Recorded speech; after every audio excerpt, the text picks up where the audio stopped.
G'day and welcome to this International Student Life presented by Wise Words Media.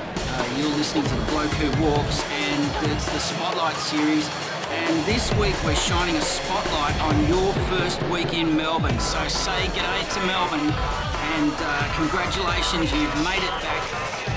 You're enrolled, you've got through your orientation week, and so have we. So a quick intro, about 30 to 40 seconds to let you know what's coming up in this episode. You're going to hear the same intro throughout next week, and we're going to run through every morning for this second, third week for some of you of your first semester back in Australia. We're going to run through what should you be looking at, or what should you be considering in your first week in Melbourne. So you'll see we won't pack too much information on the screen for you. We'll keep it as short and sharp as possible. So we're going to take a short break, enjoy the sights, sounds, summer, orientation week in Melbourne, Australia. Don't go away, we'll be right back.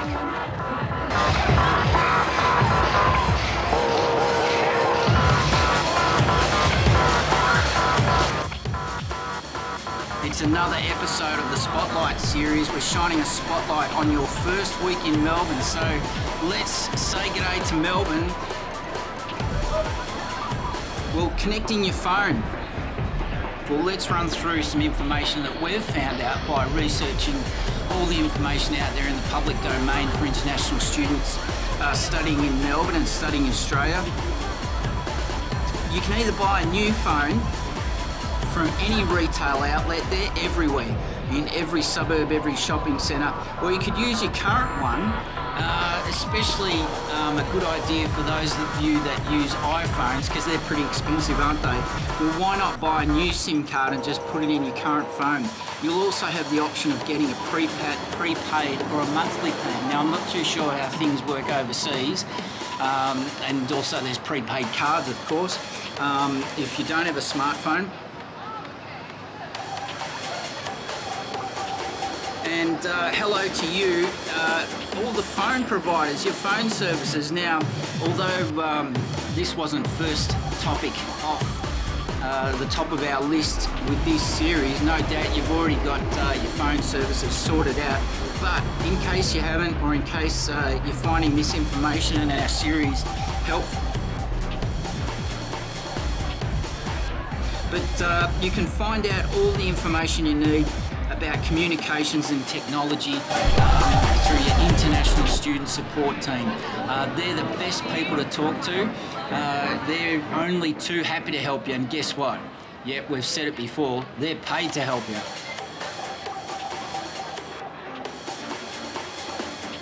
And these topics we've put together, we'll be putting out a short episode each day of this week, and then we'll combine them all into one longer episode for the following week.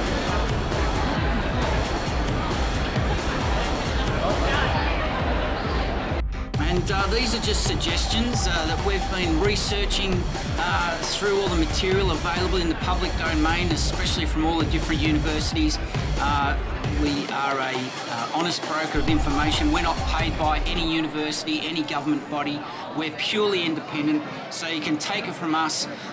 These are some tips that we've picked up in the international student education sector in Melbourne, Australia. So, but again, if you need any help and if you want any really good advice, go to the experts, your international student support team at your university. And we are absolutely delighted to be with you tonight for this very special Queen Victoria Market night market, which is all about welcoming our international students.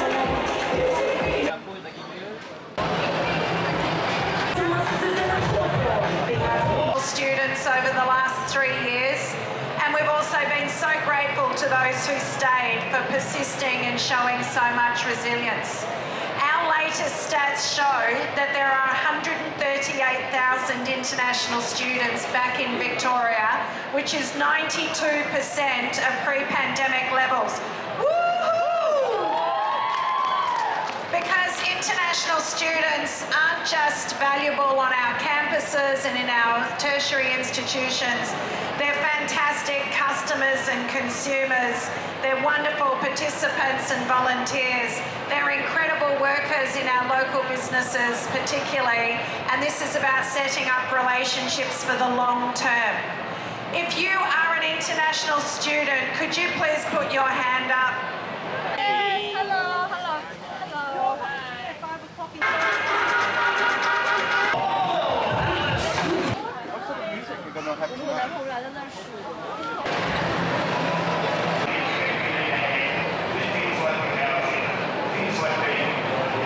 volunteers to compete.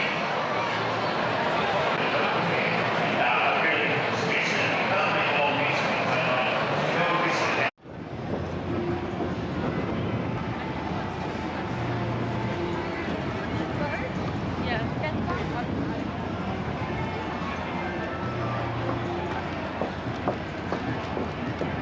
So that's all we have for you now in this episode. We've somehow managed to fit all the information in.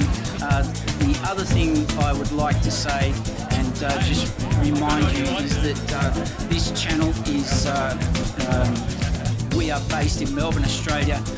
We have, Wise Words Media has a lot of experience in international student education, creating marketing, video and audio content for international students. We also have a lot of experience settling people from overseas into life in Melbourne since 1979. We love showing off Melbourne, and we love helping people get familiar with everything this city has to offer. So make sure that you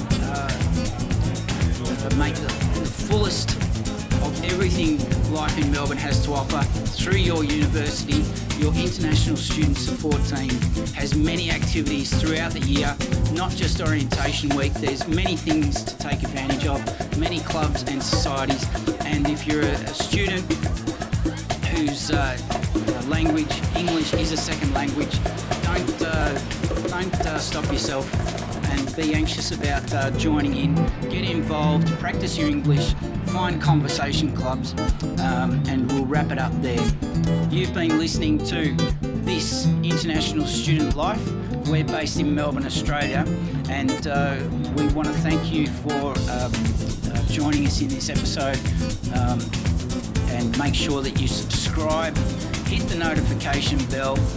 You don't have to pay anything. It's free to listen, free to watch, and we'll see you in the next episode. Bye for now.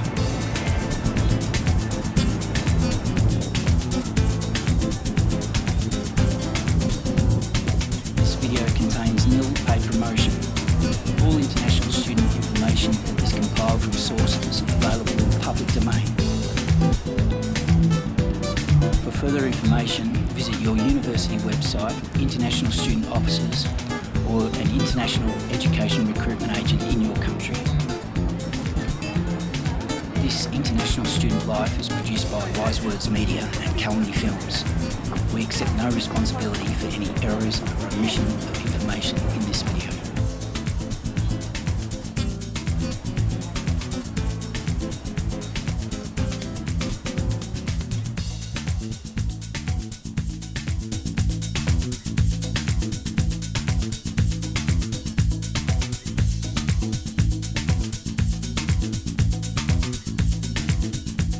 Hello, hello, hello. Hi. 5 o'clock inside. 5 is